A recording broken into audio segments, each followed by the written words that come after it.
We took it all. We brought them to our land. An endless night, ember hot and icy cold. The rage of the earth. We made this curse. Carved it in the blood on our backs. We did not see. We could not, but she did. And in the end... What will I become?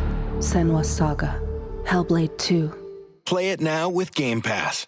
You're listening to A Way with Words, a show about language and how we use it. I'm Grant Barrett. And I'm Martha Barnett. When I think of the term Victorian England, I often think prim and proper, but boy, they had some great slang back in those days. I've been going through a 1909 volume called Passing English of the Victorian Era, a dictionary of heterodox English, slang, and phrase.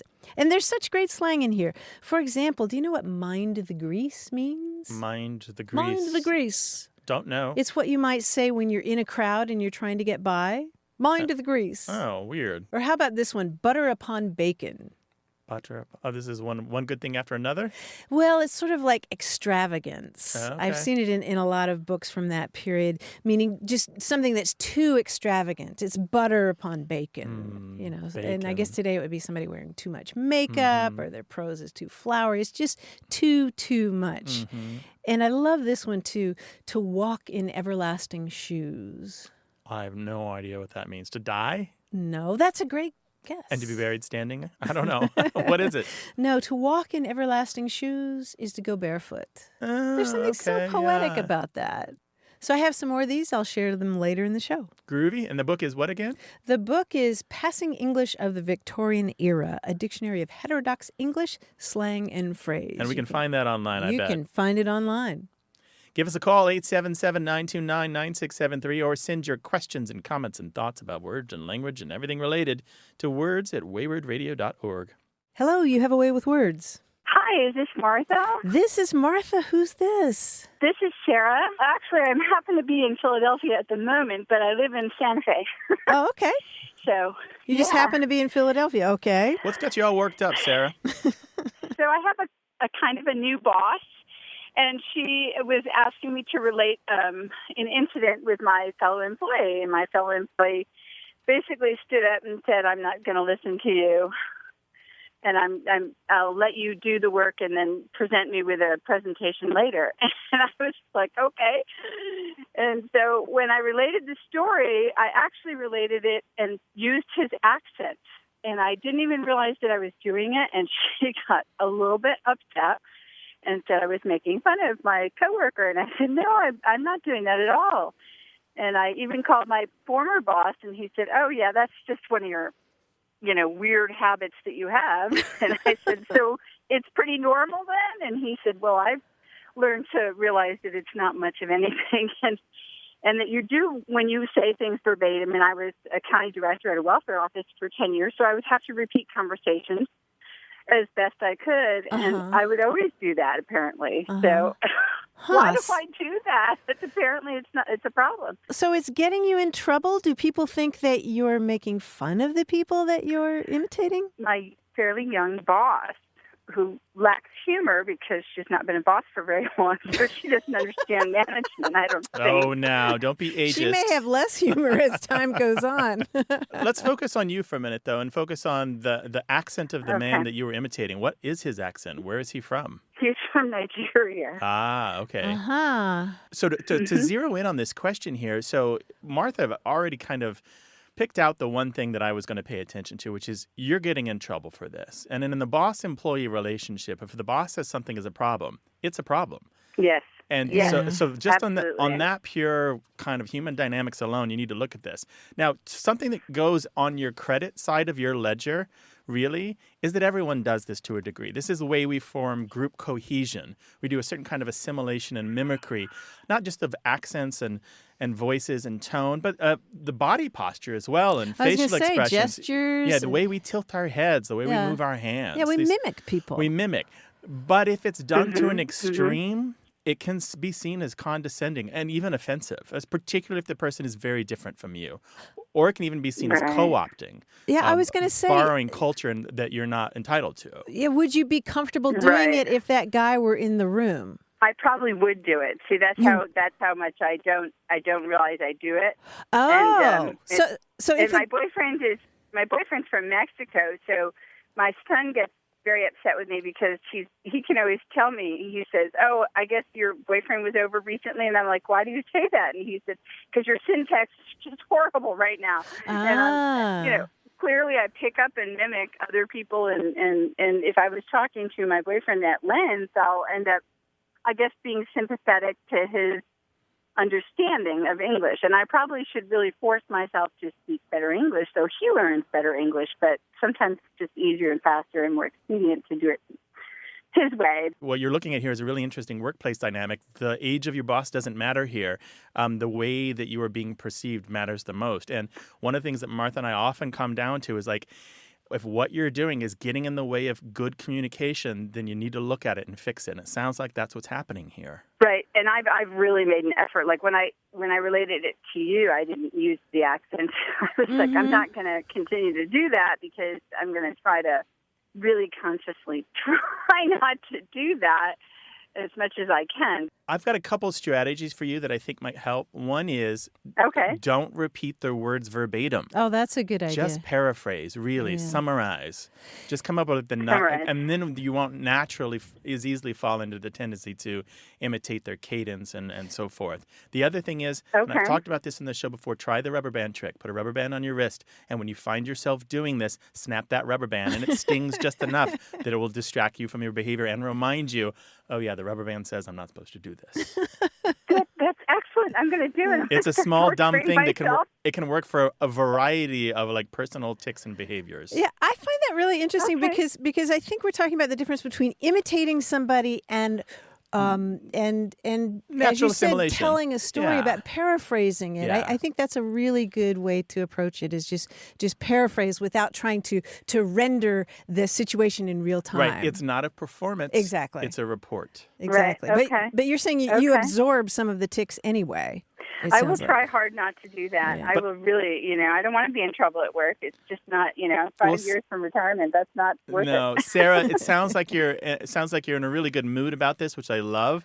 And it sounds like you're, you know what's up. And it sounds like when you call us again in the future, you're going to have something new to report. And she'll probably sound like us. Sarah. Thank you so much for taking my call. Our pleasure. Glad to have you on the show. Bye-bye. Bye-bye, Sarah. Bye-bye. If you want more information about this, everyone, I'm talking to the listeners, Google communication accommodation theory. And it's a fancy word for basically we as humans, because we're a gregarious species, tend to try to sound like the rest of the group. This is a really natural thing that she's doing, but she's taking it almost to like the actor's level of imitation, it sounds like. Yeah. I mean, I'm sure it's a gift in some ways. Right. But... Or maybe she's a great like party mimic, like when she does the funny grandpa jokes or whatever. Yeah. Maybe it comes out and it's wonderful, but it sounds like in the workplace, it's not really the place. That's a very good distinction. Yeah. We'd love to hear your question about language, so call us 877-929-9673 or send it to us in email. That address is words@waywardradio.org.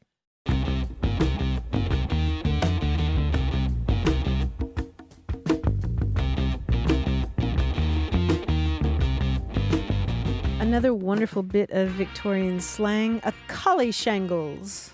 A collieshangles, a mess? Close.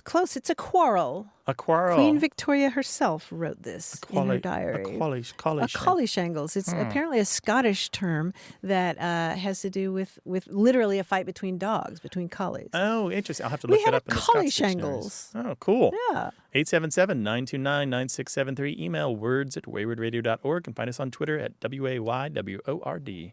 Hello, you have a way with words. Well, hello. This is Rena Peterson. I'm calling from Dallas, Texas. Hey, Rena, welcome to the show. Hi there. How's everything? Well, I have an odd question, and I hope it doesn't sound prurient. It really isn't. I was wondering the origin of the term going commando. My heavens. I've seen it referenced on some sitcoms and in reference to the infamous scene with Sharon Stone and Basic Instinct. But the reason I really wanted to know was I was doing some research on a project about Burma and the Office of Strategic Services battles there in Burma and the information about Merrill's Marauders. And I was just curious. I saw it in reference to that, in particular, the Merrill's Marauders. They started out with 3,000 soldiers in the unit, and because they had to battle not only the Japanese, they battled typhus and malaria and dysentery, that they often just had to cut a slit in the back of their uniform so they could just keep on fighting. And I wondered, well, was that the origin of the phrase going commando, or did it come from somewhere else? Ooh, that's what a new, story. That's Wow. new information. You know, we have talked about this on the show before. I think it was in 2008. And when we aired that episode, we got a really nice, I think it was a call from a listener who I believe had fought in Vietnam and said to us, the thing about going commando isn't that it shows that you're a badass. It's just simply more comfortable because the GI-issued underpants weren't all that comfortable. Oh. Right? And so that was his proposal. And we had a few other people kind of chime in and say, yeah, that sounds about right. I don't know about the Merrill Marauders' connections to this. The earliest use that we have in print is from 1974, but it's probably older than that.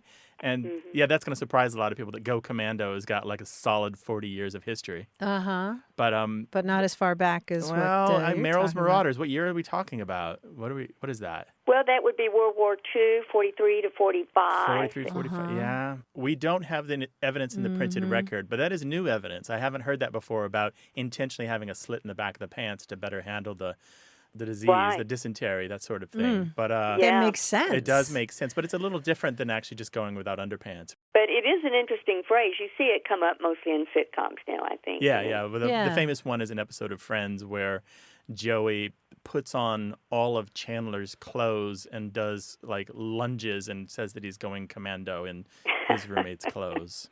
I haven't heard of that one. 1996. It seems like the kind of thing you'd show up on Seinfeld or something. Yeah, 1996, and that a lot of people think that Friends episode popularized the term, but it did exist at least 20 years before that. Oh, is that right? Yeah. Well, that's really interesting. Thank you so much. It makes sense that probably it came to the public attention after Vietnam or during Vietnam. All right, thank you very much Thanks for your for call. sharing that Appreciate story. it, Well, Rena. thank you. I love the show. Take care now. Thanks. All right. Bye-bye. Take care. Bye-bye. Give us a call, 877-929-9673, or email us, words@waywardradio.org.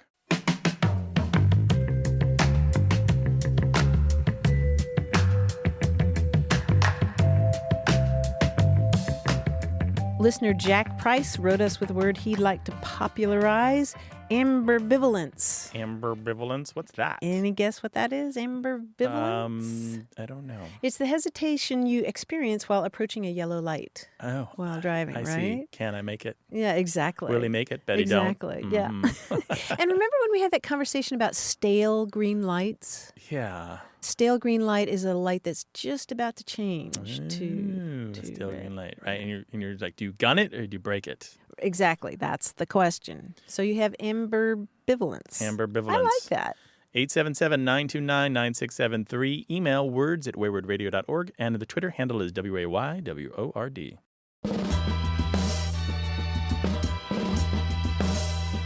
Your questions, our answers. It's all about learning how to listen to language. Stay with us.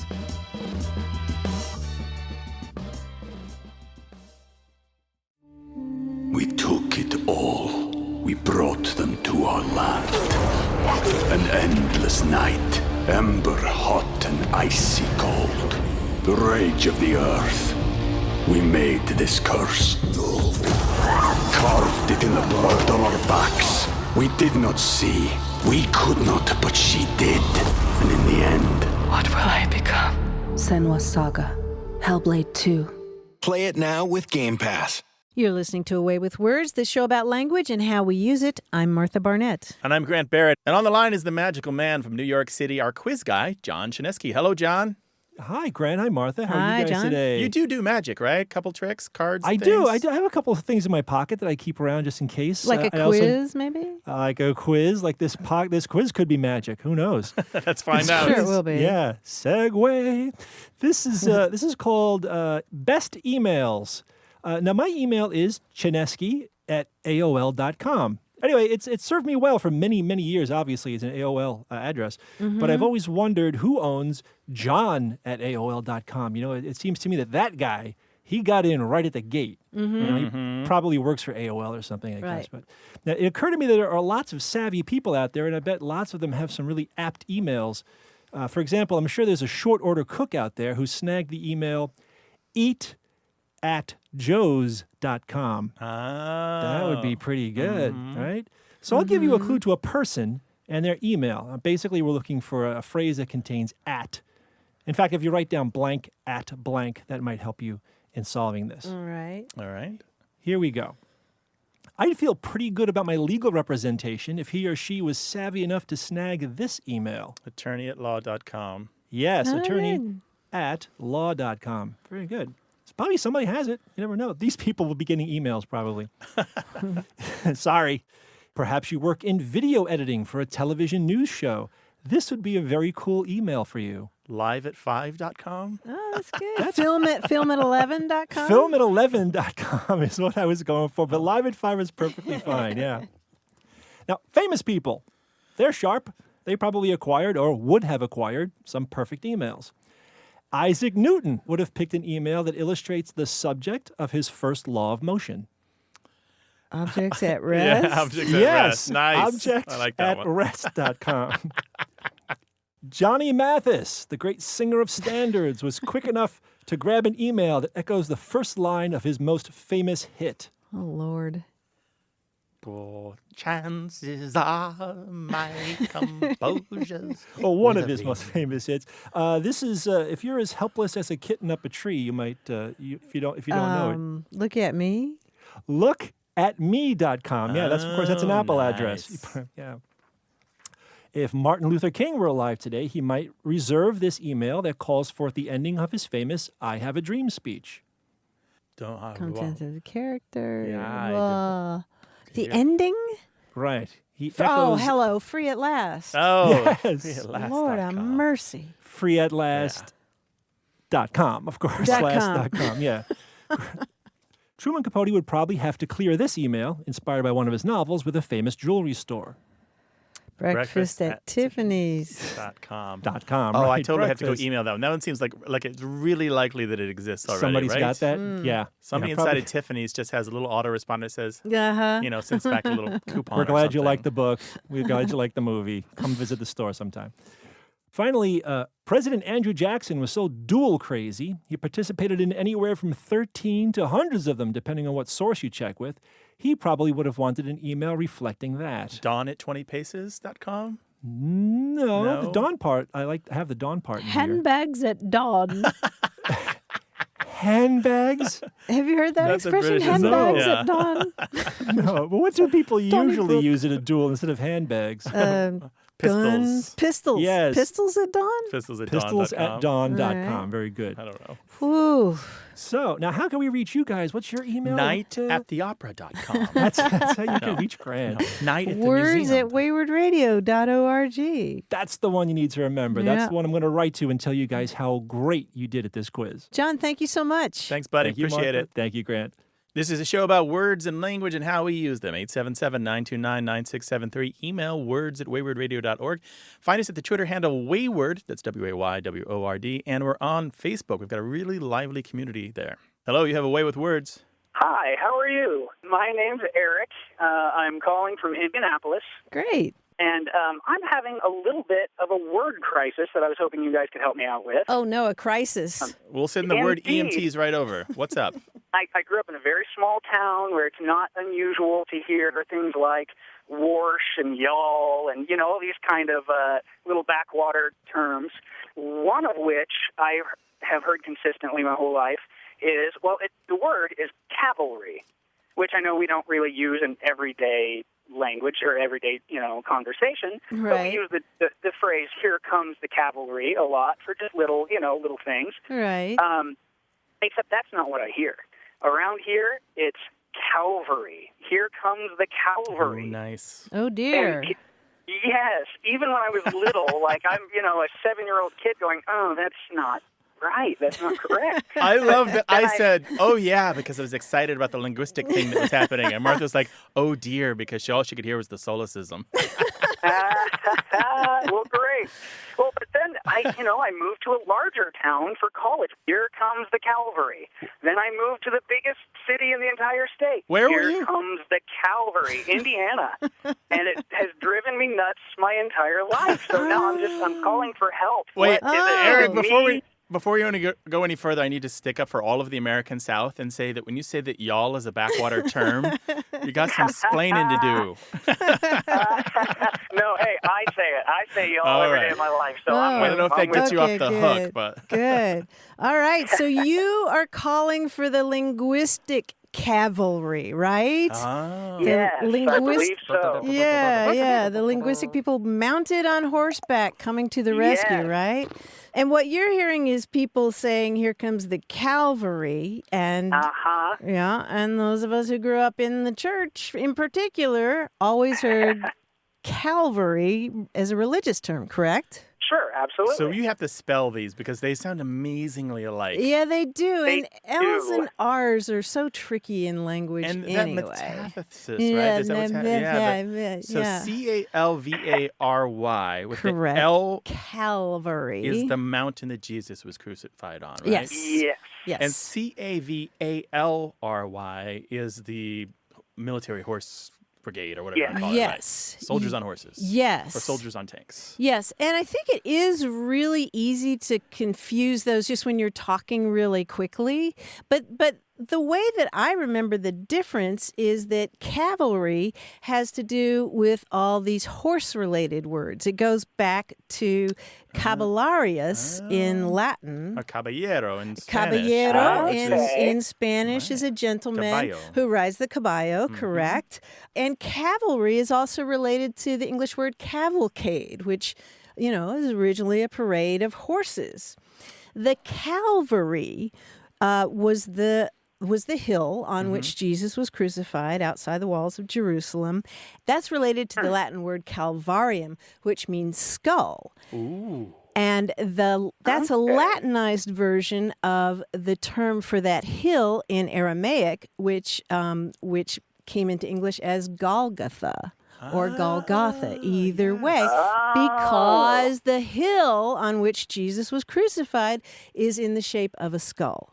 Wow. Okay. Did not know Church that. lady bringing it. But wait, there's more. There's more. And here's what's so cool about that. That comes from the Latin word for skull, calvarium. Yeah. That finds its way, the same root finds its way into the English name Calvin, which means literally bald-headed, and the Spanish word calvo, which means bald. How about them apples? Yeah, so all sorts of stuff I didn't know. How about that? that's how I remember the difference between cavalry and course you do. cavalry. Of Although course. it's really hard when, to mix Or in the them up. short version, the LV version is Jesus' place of death. the VAL version is the horses. Right. So. Right.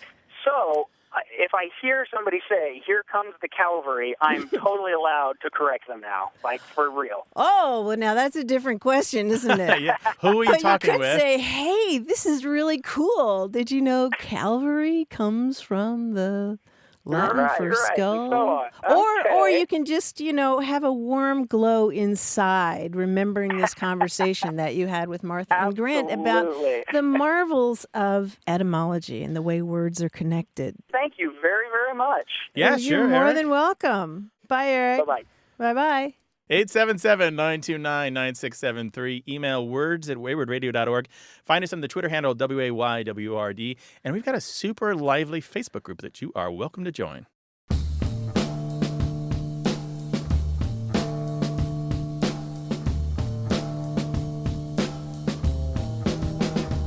Grant, do you know what a knowledge box is? Your noggin? How did you know? I don't know. That's very good. Yes. The earliest reference I've heard to knowledge box being slang for head is back in 1755 when somebody wrote about fighters and one of them gives him a damn drive in the breadbasket and almost cracked his knowledge box. Sports writers, man. They've always used colorful language. That could work today almost, right? That could. We'd love to put more in your knowledge box, so call us 877-929-9673 or send your questions about language to words@waywardradio.org and find our very active group on Facebook. Hi, you have a way with words. Hi, Martha and Grant. This is Katie in Baltimore, Maryland. Hey, Hi, Katie. How you doing? I'm very well. How are you guys? Super Doing duper. well. What's going on in Balmer? You've got the accent right. Thank you. I'm a subscriber to an online newsletter called Introvert Dear. I'm a self-described introvert, and I kind of take interest in the culture surrounding that. And recently I came across an article on Introvert Dear regarding Google's definition of an introvert. And the contributing writer was saying how much it bugged her. And I have to say, when I read the definition, it also bugged me too. And so she had set up a petition asking Google to change that definition. And with all your expertise and of course, Grant's experience as a dictionary writer and editor and lexicographer, I was wondering what you guys thought about that and the possible success of the petition and how that might go. They want to change the definition? And what do they want to change it to? Well, the Google definition, I can read it to you. It's so terrible. Okay. It is a shy, reticent person, a person predominantly concerned with their own thoughts and feelings rather than with external things. And number one, that sounds very selfish to me. So I kind of take umbrage to that as an introvert. And so what she proposed was a definition as follows. Someone who has a preference for minimally stimulating environments due to a difference in the way sensory input is processed in the brain. And I think that's certainly much more accurate. So your difficulty with the original definition is shy. Selfish. Selfish, yeah. Selfishness. Well, it doesn't say selfish. Reticence. Yeah. But that's just one definition. Now, Google gets that definition from another dictionary. They didn't write that themselves. Right, I imagine not. And she also mentioned the Cambridge Dictionary Online definition, which says someone who is shy, quiet, and unable to make friends easily. Ooh, now that's kind of... Yeah, which is even worse. I sure have seen a lot of introvert pride online lately. A lot of people on Facebook posting things about this is how introverts really are, you don't understand us, that kind of thing. The internet is made for introverts, though, right? I don't hadn't have to thought be about social that. unless I want to be social, right? That is a very good point. Yeah, it's sort of like I once read that those cat videos are sort of like, introverts' versions of dog parks. Right. I just go to YouTube and watch That's so some funny. cats. I love that. Well, I have 1,000 things to say, but I think the first one is here, just to kind of cut this off a little bit, because we could go on for an hour about this, Sure. is I'm not sure that addressing the dictionary definitions is the way to go about changing people's understanding of what an introvert is. Because the dictionaries aren't really great tools for changing common perception. I know a lot of people think that. I see tons of campaigns to change this dictionary or that dictionary or fix this part of a definition or that part of a definition. And really, to be utterly honest about it, the people that you need to talk to aren't the lexicographers. It's editors and copy editors of periodicals and other publications. These are the people whose work can really turn around the public's view of what it means to be an introvert. They can flag misconceptions about introversion in writers' work and make sure that it's proper in there.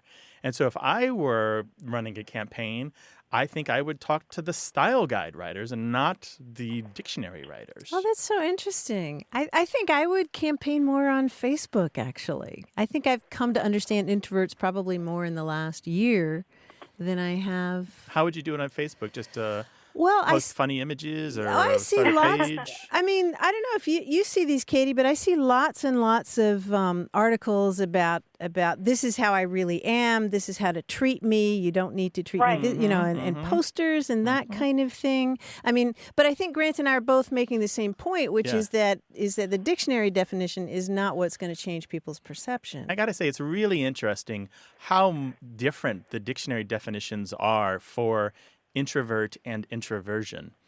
And what's really interesting to me, I actually worked on some of the Cambridge dictionary. So the definition that you cite is from a learner's dictionary. And those are by necessity really brief. And because they have a limited vocabulary, they can't get very technical.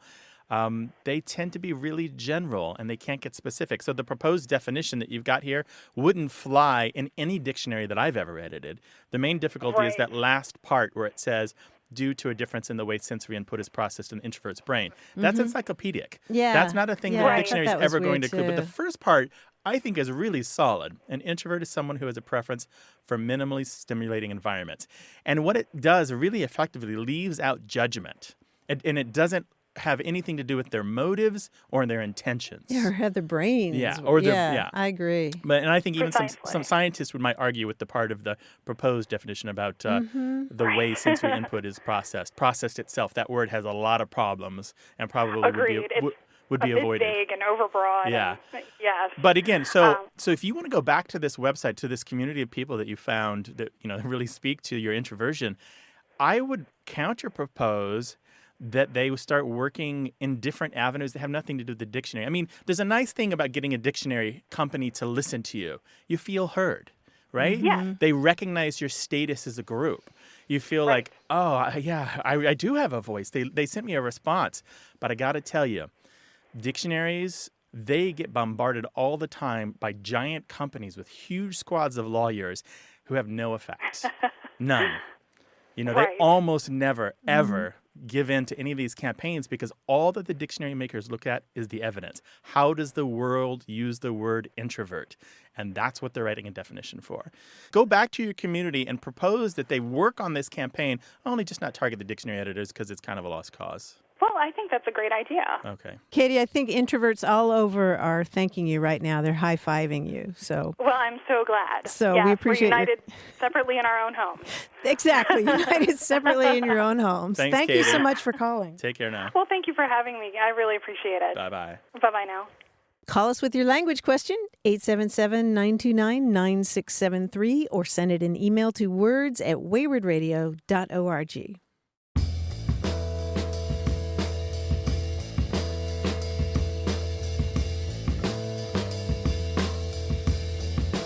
We've heard about man caves. Do you have a man cave, Grant? I've got a tiny spot in the garage that's mostly storage. Yeah, your office. Yeah, kind of. Yeah, man cave is a place that the guy retreats in the Somehow house. I think the yoga ball makes it not a man cave. But okay.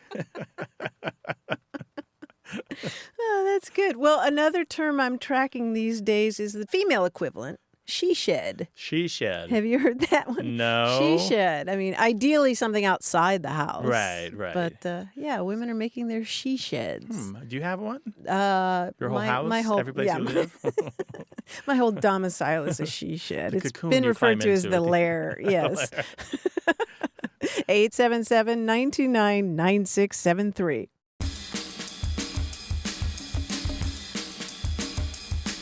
More conversation about what we say and how we say it. Stay tuned.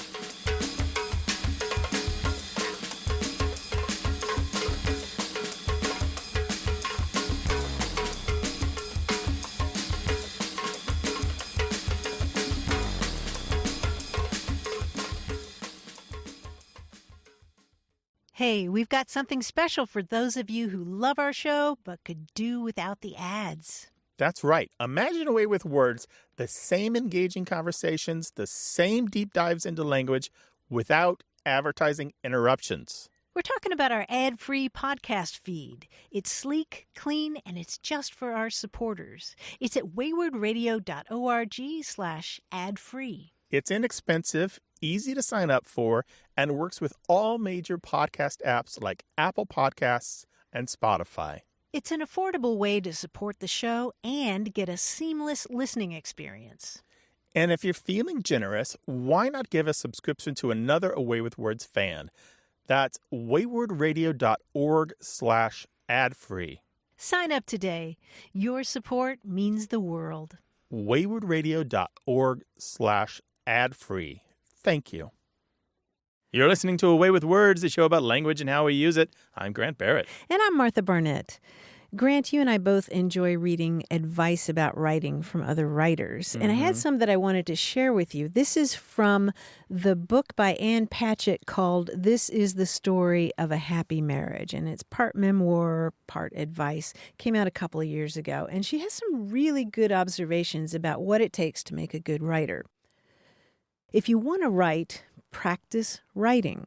Practice it for hours a day, not to come up with a story you can publish, but because you long to learn how to write well, because there's something that you alone can say. Does this sound like a lot of work without any guarantee of success?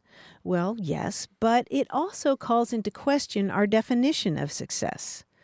Playing the cello, we're more likely to realize that the pleasure is the practice, the ability to create this beautiful sound, not to do it as well as Yo-Yo Ma, but still to touch the hem of the gown that is art itself.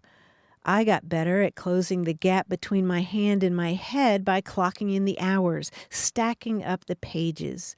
Somewhere in all my years of practice, I don't know where exactly, I arrived at the art. And then she circles back to an idea that she's mentioned before, which is the notion that you can have this great work of art in your head, but whatever you end up writing never turns out to be never ever as good. It's just a pale, flawed imitation. But I really love the way that she puts it. She says, I never learned how to take the beautiful thing in my imagination and put it on paper without feeling I killed it along the way. I did, however, learn how to weather the death, and I learned how to forgive myself for it. And then she goes on, forgiveness, the ability to forgive oneself. Stop here for a few breaths and think about this, because it is the key to making art. And very possibly the key to finding any semblance of happiness in life. Great. What book was that again? The book is called This is the Story of a Happy Marriage by Ann Patchett.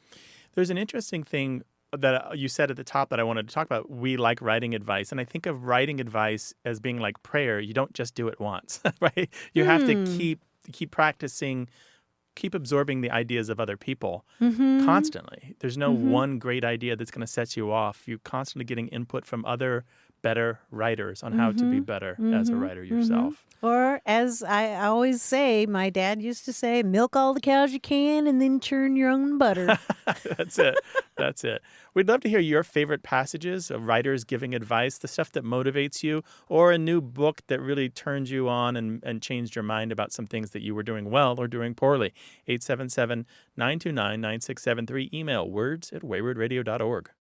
Hello, you have a way with words. Hi, Grant and Martha. This is Nicole Spalda calling from sublime and sunny Portland, Oregon. Oh, sublime and sunny. Nice. Hello, Nicole. You work for the Tourism Bureau, right? No. My question regards the saying that my great Aunt Helen, Annie Honey, as we lovingly referred to her, she deserves that nickname in every way. She was my Nana, my grandmother's sister, and a cryptographer in the Korean War, actually. Oh. Okay. The term she often used, well, she had many terms, is biz bag. And for some context, when she was moving to a retirement home, my mom was helping her clean out her closet and asked her to give a thumbs up or a thumbs down to keep things or to get rid of them. Mm-hmm.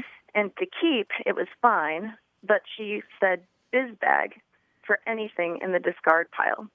And I have no idea how to spell this. And I'm wondering if there's actually any definition for this term or where she would have picked it up.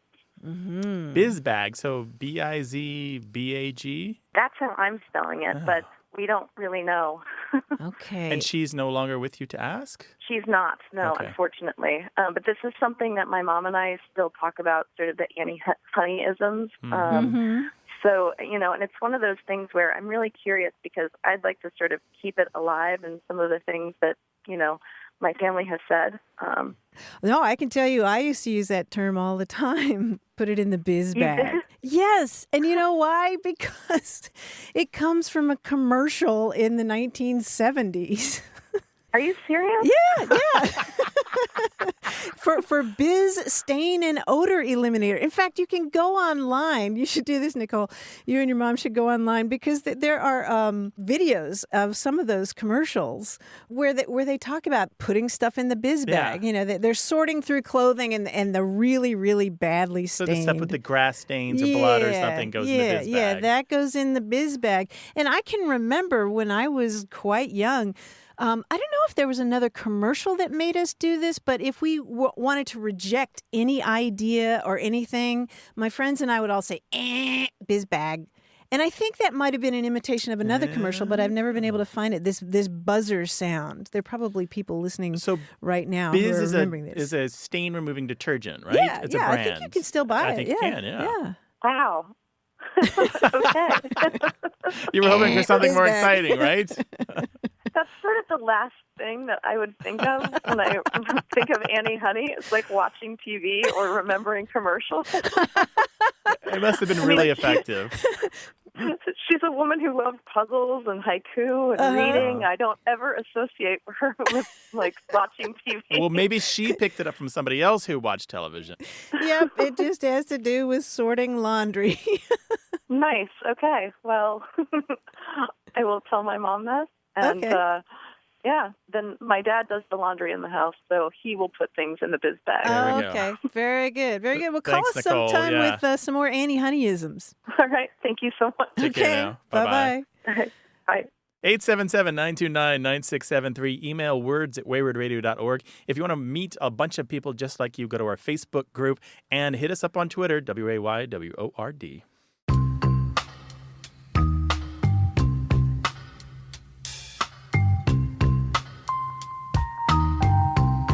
Here is a bit of slang from the 19th century that I don't know would work today. It's nanty narking.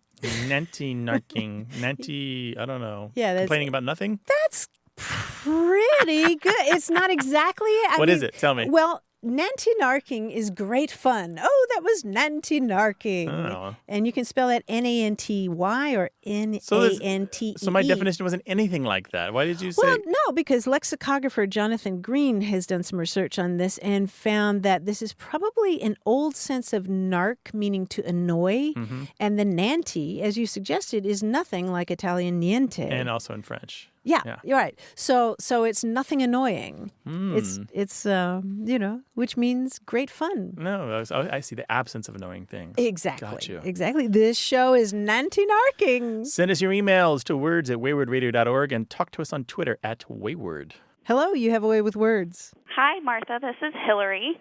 I'm calling from Cleveland, Ohio, and I had a question about a word. Well, great, Hillary. Bring it. Shoot, what you got? So the word is yuppie.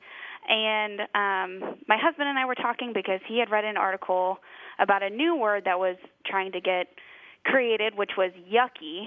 And they said that they came up with this word because of the root of the original word, which was yuppie, which came from young urban professionals. Mm-hmm. And that just sounded interesting to me that young urban professionals was translated into yuppie. Mm-hmm. So I had a question if that's where it really came from. Mm-hmm. And what's a yucky? A young urban creative.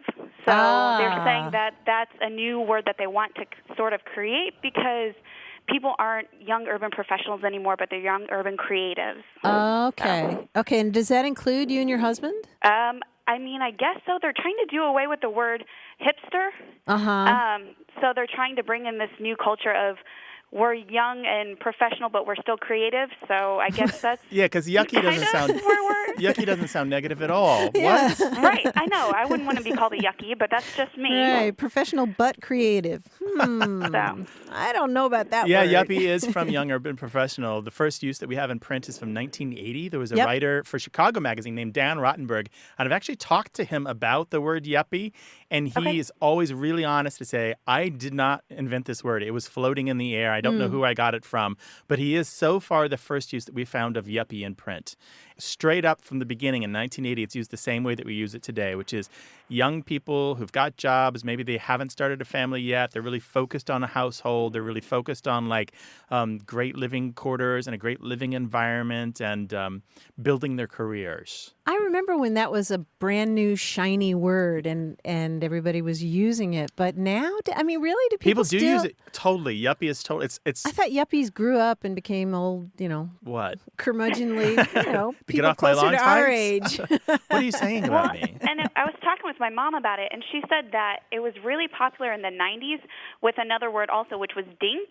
double income, no kids. Right, or dual income, no kids. Yeah, also you still use, but it really just depends what field you're in. Like if you're in marketing, these terms are everywhere. So you think They're that, nice that shorthands. generation, we're going to have generation after generation of yuppies? I thought maybe it would know. sort of go the way of, I don't know. No, but it's a great identity. It's that particular period post-college when you're building a career and you haven't yet started a family and you really have all of this money that you're putting into a household or that you're putting into savings or you're putting into buying nice things like the really nice espresso machine, that sort of stuff, that particular time of your life. But now they're malpies. Malpie, what's a malpie? They're middle-aged urban professionals. Yeah, well, I don't know. Or maybe they're suburban. I don't know. Do you think it's kind of moved away because we kind of live in a culture now where students aren't getting jobs right out of college and things like that, and they aren't making all that money right away? There's a question.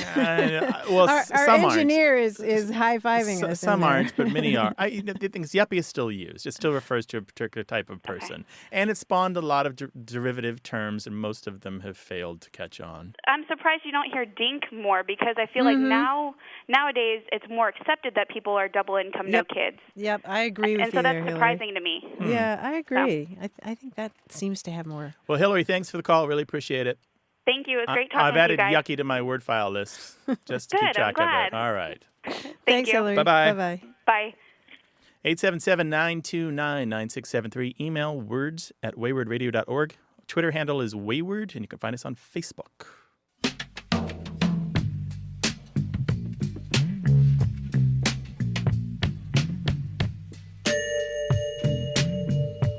I was thinking about Nicole from Portland's call about bizbag and her aunts who used that term. And I think I got caught up on the cryptographic term and thought about burn bag. Burn bag. Yeah, That's when you burn the clothes. Well, no, in the secret world, supposedly, at least what I've read, a burn bag is where you put important papers that literally go in the incinerator so that the enemy doesn't get them. You can't put them out with the recycling or in with the trash. So there's got this security officer whose job is to go around for everybody's small burn bags and put them in the big burn bag, and the whole thing goes in the incinerator. And there's all kinds of check sheets to sign off on and evidence and proof and stuff, and even like scraping through the ashes to make sure everything burned up. So I was wondering if maybe that's why she thought it came from the cryptographic years, right? Yeah, it could be. Because bizbag sounds a little like burn bag. Right. What is it? Burn after reading? What's that Something expression? like that. I don't know. I'm Mission thinking of a Impossible, movie. right? Yeah, The stuff goes up in flames as soon as you hear right. it. The little tape recorder with the reels. Yeah. That's how it really is, I'm sure. Really. 877-929-9673. Hello, you have a way with words. Hi. Hi. How are you? Doing well. Who's this? Hi, this is Jonathan. I'm calling from Santa Monica, California. Hey, Jonathan. Hi. Welcome. Welcome. How you doing? I'm doing great. How are you doing today? Doing well. Are you out on the pier? I wish. No, I'm actually at the office. I live in the valley, but I work in beautiful, sunny Santa Monica. Oh, okay. Nice. All right. Well, What can we what's do on for your you? mind? Well, one of the questions that I had was, which I had posted on your Facebook page and got quite a bit of action, was the word Mao.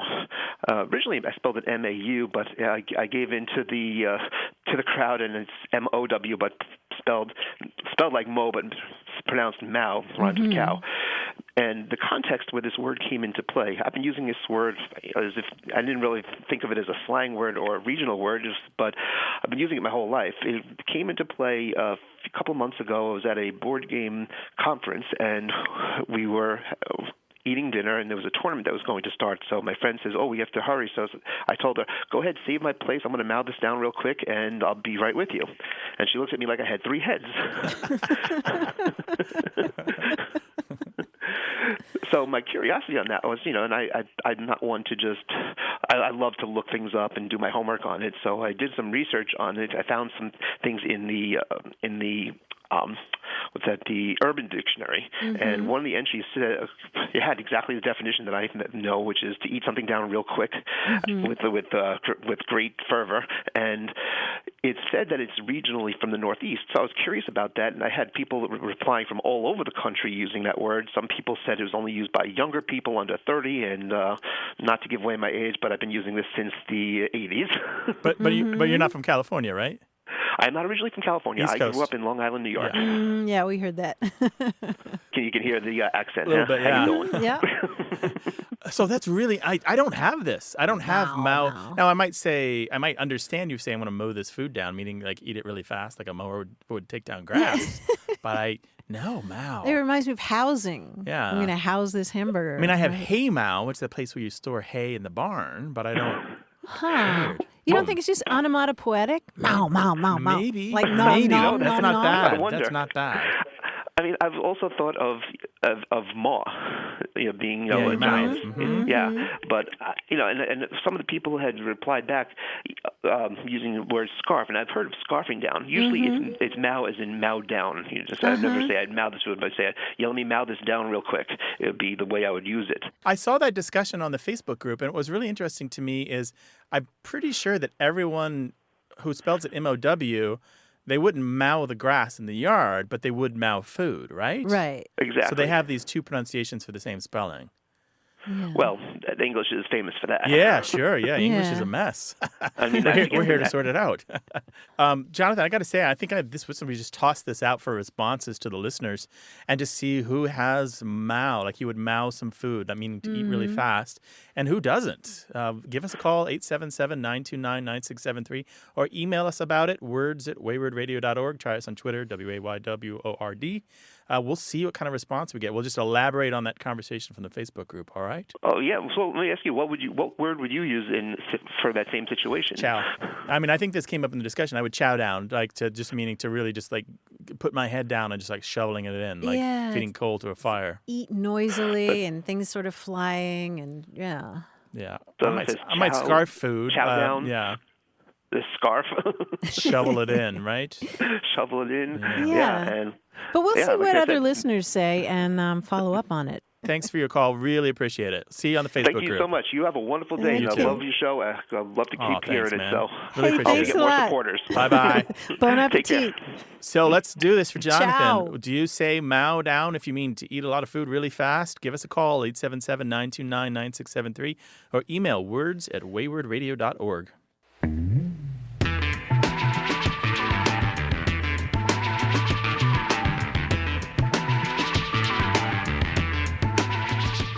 I like this little term from the 1909 volume Passing English of the Victorian Era. It's fly rink. Fly rink. Where would flies fly down and skate around? Your head? A polished bald head. A bald head, a yes. fly rink. Yes. Okay.